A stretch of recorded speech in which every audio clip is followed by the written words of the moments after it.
First of all, I'd like to thank Marcia and the family for letting us have this honor. It's a privilege. John was one of our officers of post and well-liked, great leader. We come here today to honor the memory of John Penrod, who offered his life as a service to our nation's cause and to our God. Proudly remember John for his service.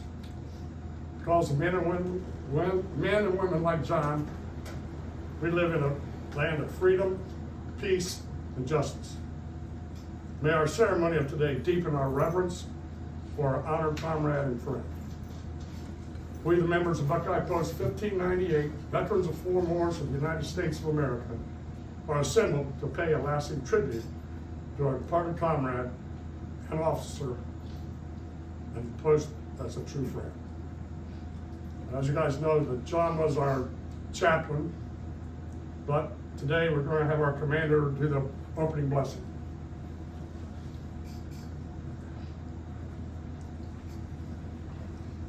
Uncover. Uncover.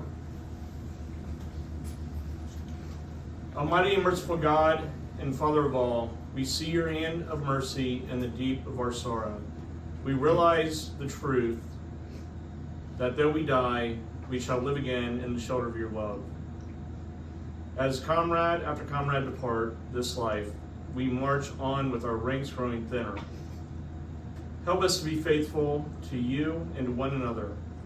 We ask that you would look in mercy upon all of us here, assembled with your compassion and tenderness, console and confront those bereaved by the hand of death. Bless our nation with freedom and peace.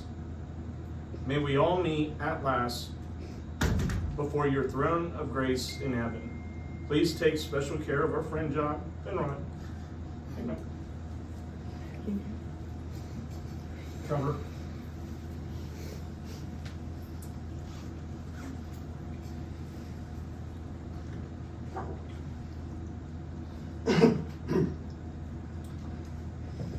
When the call of our country was heard, John answered. Self was forgotten in the cause of the greater good, for he was honorably serving his country. As a brave man, John marched away with the abiding faith in his God, his country, and his flag. The red of our country's flag was made redder by his heroism. The white more stainlessly pure by the motives that impelled him. And in the starry field of our nation's glorious banner, the blue has been glorified with the service he has given the American way of life. One by one, as the years roll on, we're called upon to fulfill these sad duties of respect to our departed comrade. Attention officers of Post 1598, you will now perform your last duties of respect to our fallen officer. Senior Vice, do your duty. On behalf of Post 1598, veterans of foreign wars of the United States, I place this wreath as a symbol of our remembrance to our fellow officer, John Penrod.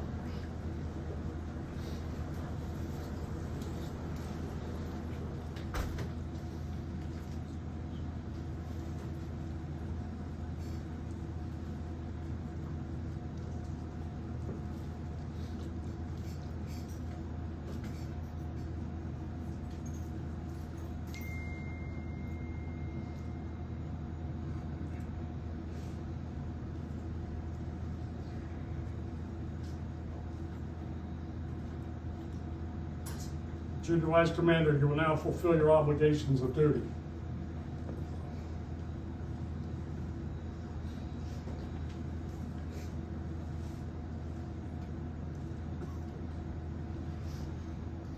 I place this white flower, a symbol of purity, that may all generations emulate the unselfish courage that John Penrod shown while fighting for his country.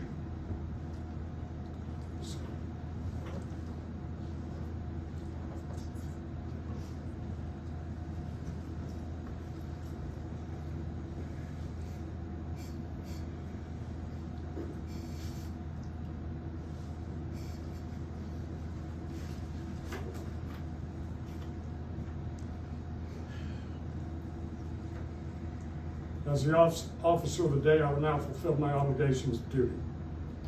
I place this red flower in memory of the heroic duties John Penrod served in defense of the United States of America. I place this as a tribute for his devotion and everlasting remembrance.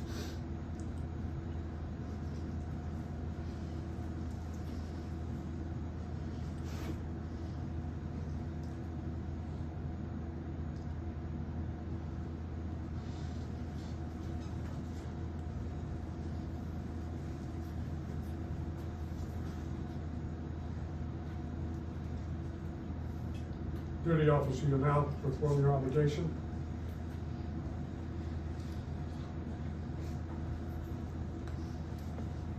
Duty officer, you will now, on behalf of the members of Post 1598 Veterans of the Foreign Wars, I place these blue flowers as an emblem of eternity. It's our color represent John Penrod's life for everlasting existence and never to be forgotten.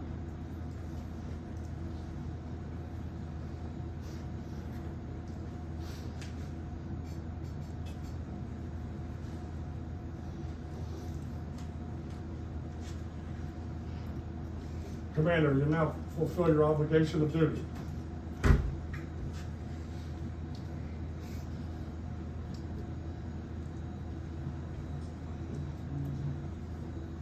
On behalf of our glorious republic, for those integrity John Penrod enlisted and served his country, I place the symbol of our nation, the flag of the United States of America that he defended. Its colors shall wave over him in death as in life, for everyone to behold.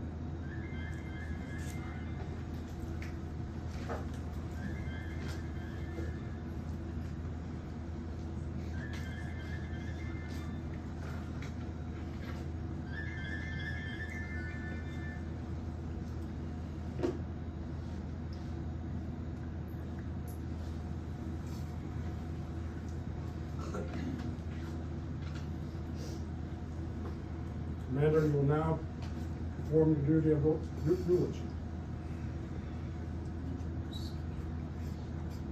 All right, I'm going to try and get through this.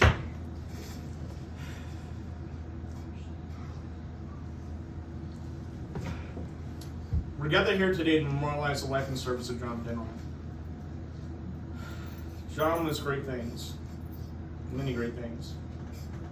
Husband to Marcia, father to Kim and Kendra, father-in-law to myself and Jason, grandfather to Cassie and Brandon, a soldier, a musician, a carpenter.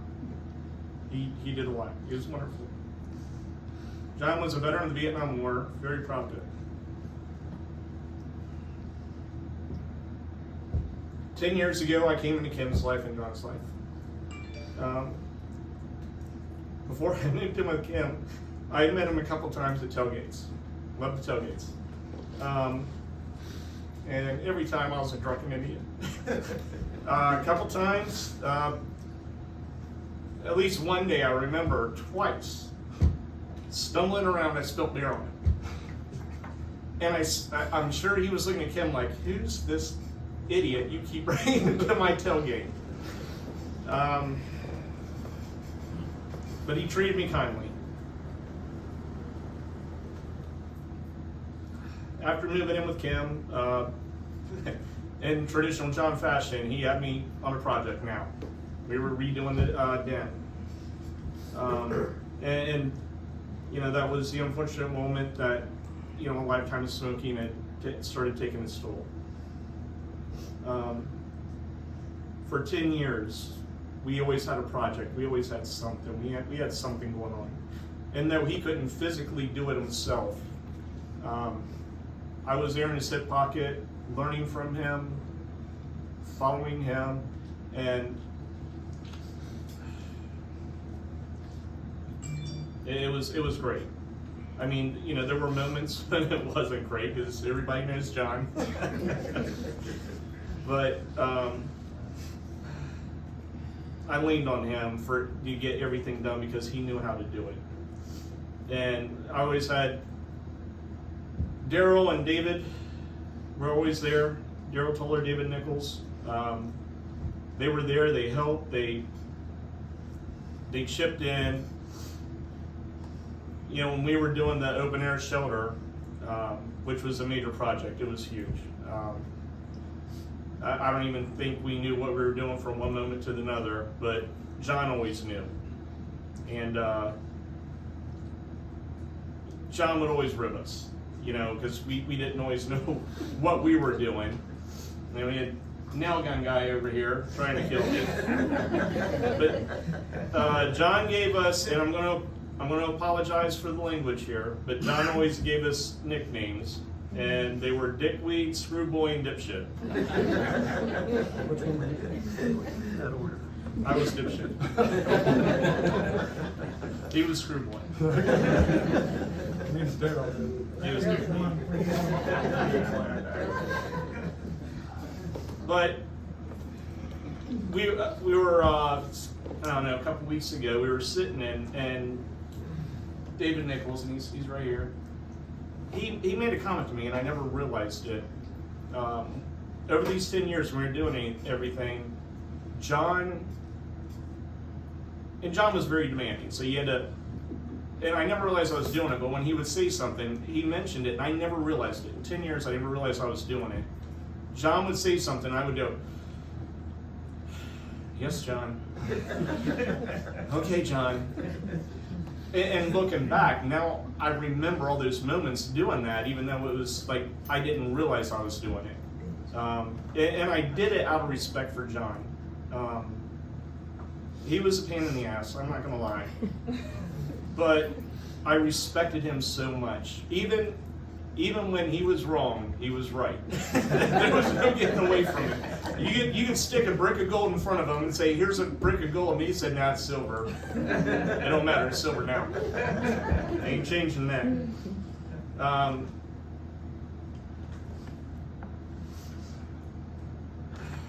So many moments in the last 10 years, and I mean, I really believe, I mean, me and him have great conversations. I love them so much. And I mean, I honestly believe that he would break his stereo, his sound system, just so I would come over. And he would sit there and just rib me about that. Like, I'm like, I don't understand what happened. What? It doesn't make any sense. He's like, well, just fix it. God damn it, just fix it. All those moments and the irritations, and, you know, I'll say to all of you, I would give anything to get those moments back, to have those moments continue. So when you got loved ones, that you have those feelings, it's fine to have those feelings, but remember, someday they're going to go away, and you don't want them to go away.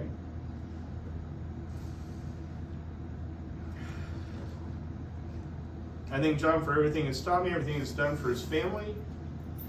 We are all stronger for being a part of his life. He is deeply missed. Thank you.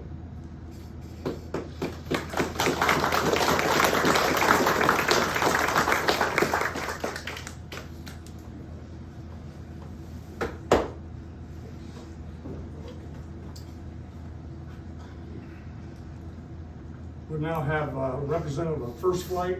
Please come forward. Thank you so much for allowing us to be here. Okay.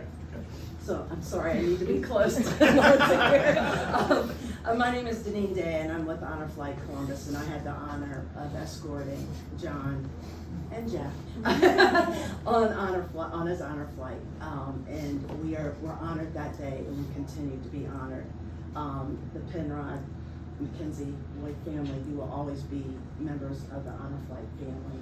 I'm here today. I had the honor of pinning John at the wall at his memorial in Washington, D.C. We honor not only the veteran, but we also honor the family that also served during that time with the veteran. So I'm going to read what I'm going to do for March today. This is the United States of America Vietnam War commemoration. The deceased veterans, Vietnam veteran surviving spouse lapel pin. The pin represents a blue star symbolic of the Blue Star family during the veteran's period of service. A red circle represents the sacrifice of both the veteran and their family in service to our country. The blue circle, the color of blue, matches the canton of the American flag and signifies vigilance, perseverance, and justice. The laurel wreath, a time-honored symbol representing victory, integrity, and strength. The message on the back of the pin states, "A grateful nation honors the service and sacrifice of your family." It is embossed on the back, closest to the heart of the wearer, and is the nation's lasting message of thanks.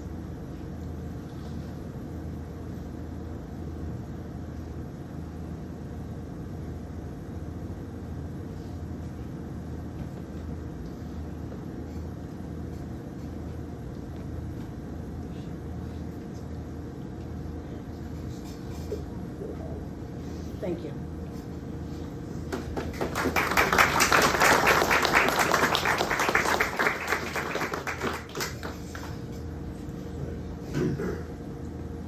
Rifle Squad, you will now fulfill your obligation.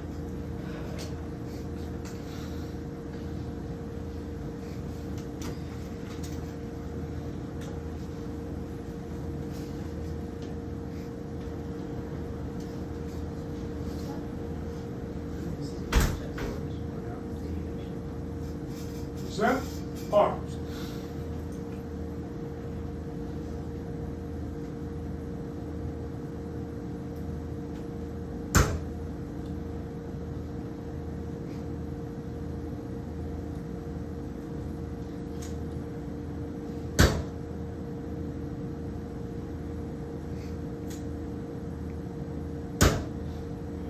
Order, arms.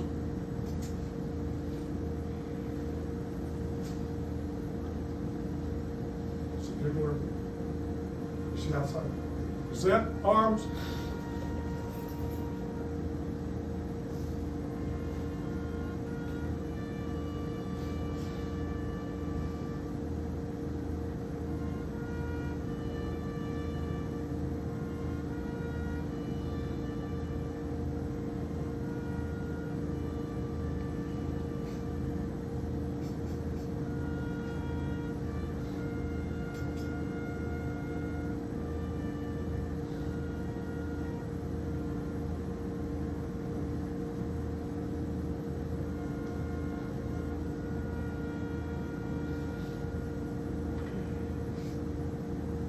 Order, arms.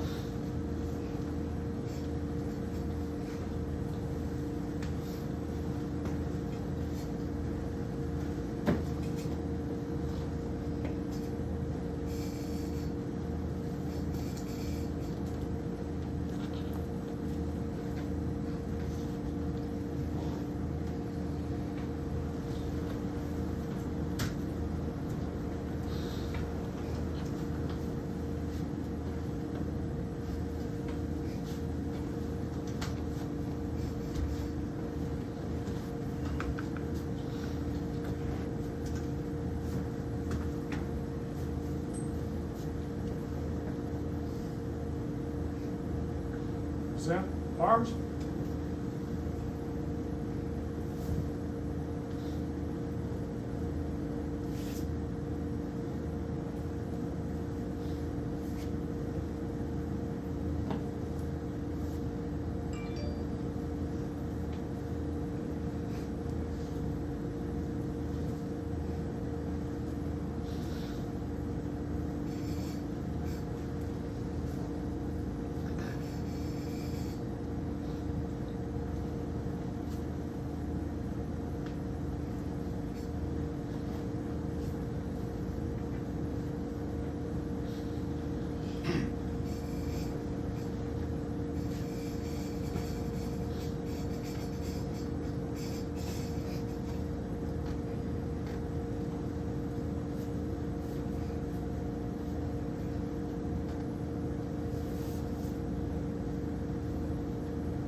the President of the United States, the United States Army, and a grateful nation, please accept this flag as a symbol of respect for your loved one's faithful and honorable service.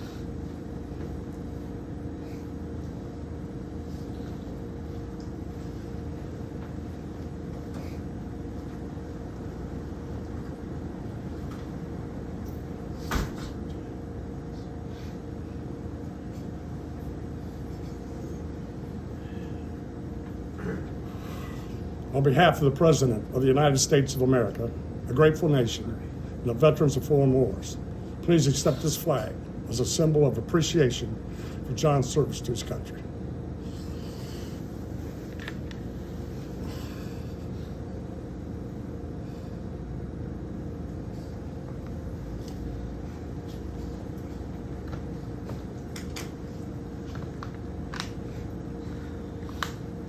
This concludes the duties of the officers of Post 1598.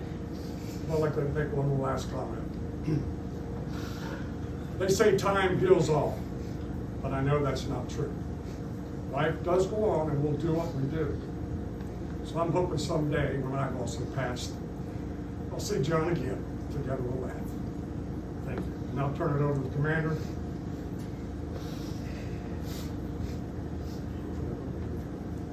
If anybody would like to come up and make comments, they are free to do so.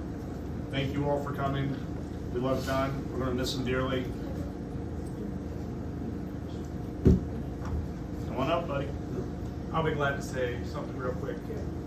I know that I've known Kendra and Cam and John and Marsha for about 40 years. I used to be their favorite boy. So I used to run up and down the street with chasing the Click's daughter and chasing those girls, having fun, and I was a Bengals fan and a smart ass, because, you know, I'm a kid. And John was, yes, I am. And John being the diehard, you know, Browns fan, and we would talk trash, and I would say, okay, and he goes, okay, you little smart ass, put your money where your mouth is. So we bet jerseys, and so this particular year is 1986, 87, probably 86. I had a Ken Anderson jersey that I bet he was gonna give up his Bernie Kosar. So I lost the bet. I rode my 10-speed over there, thought I was hot shit, knocked on the door. He goes, where are you going? I said, here's your jersey. He goes, keep your happy ass right here. He went to the garage, got a gallon of gas, dumped it on it, lit it on fire. He goes, you gonna go tell your mom and dad? I said, no, I made food.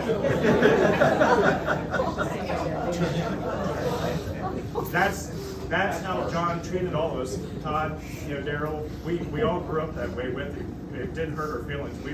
That's just how we got treated. We were his sons that he could abuse and teach us like he taught Brian. I mean, he was a very, very knowledgeable person. He was always honest. You know, I could tell him everything in the world, and he goes, "You're just being a smart ass kid." But I do love him. I love you all, as you know. And thank you.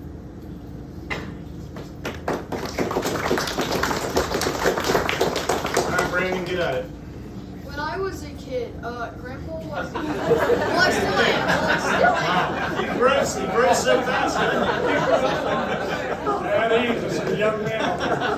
So Grandpa was a carpenter, as we all know, and so I was in his garage. I believe it was either Valentine's Day or it was Grandma's birthday, and we made Grandma a sign that said, "I love you, Grandma," and I was very young at the time, and I gave her the sign. She loved it. It was like one of the best memories I've ever had with Grandpa.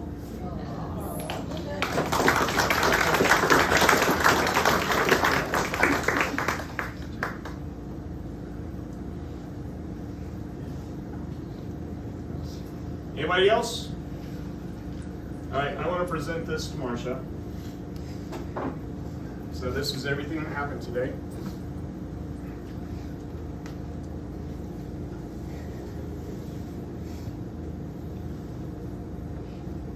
Love you.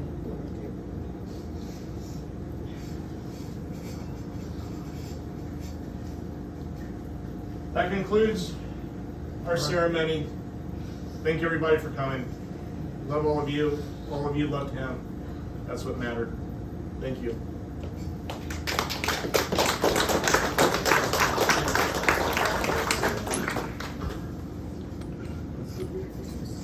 My name is Cole. Something. Oh,